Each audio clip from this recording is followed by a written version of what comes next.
Hello दोस्तों, नमस्कार। मैं हूं अर्चना तिवारी। मैं हूं वंदना दुबे। स्वागत करती हूं अपने यूट्यूब चैनल पे। आप सभी का एक बहुत ही प्यारा सोहर गीत सुनाने जा रही हूं। कैसे लगेगा कमेंट में जरूर।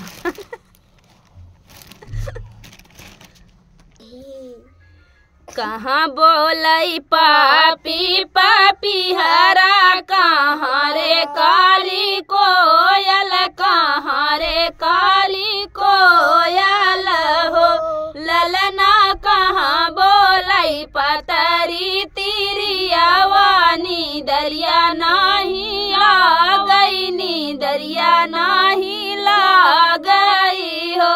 ललना कहाँ बोलाई पतरी तिरिया, वानी दरिया नाही लावई, नी दरिया नाही आवई हो। बन बोलै पापी पापी हरा, आंगने कारी कोयल, आंगने कारी कोयल हो।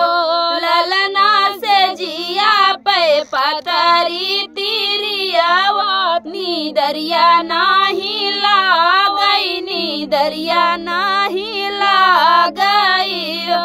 ललना से जिया पे पतरी तिरिया, वानी दरिया नाही ला गई, नी दरिया नाही ला गई हो। कौने बेला बोलेला पापी हरा, कवने कारी कोयल, कवने कारी कोयल हो। ललना कौने बेला हरी तिरिया, वानी दरिया नाही ला गई, नी दरिया नाही ला गई हो।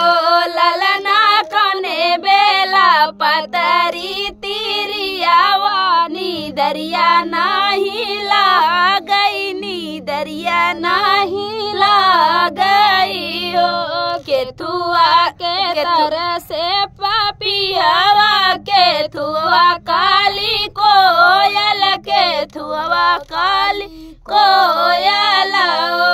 ललना केथुआ के पतरी तिरिया, वानी दरिया नाही ला गई, नी दरिया नाही ला गई हो। सांझे बेला बोलेला पापी हरा, सबेरे काली कोयल, सबेरे काली कोयल हो।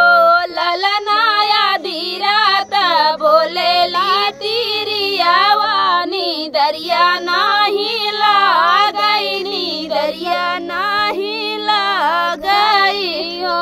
स्वाति जल तरसे पापी हरा, की पिया बिना कोयल, पिया बिना कोयल हो। सूत पोली के पतरी तिरिया, की उठे लागे सोहर, उठे लागे सोहर हो।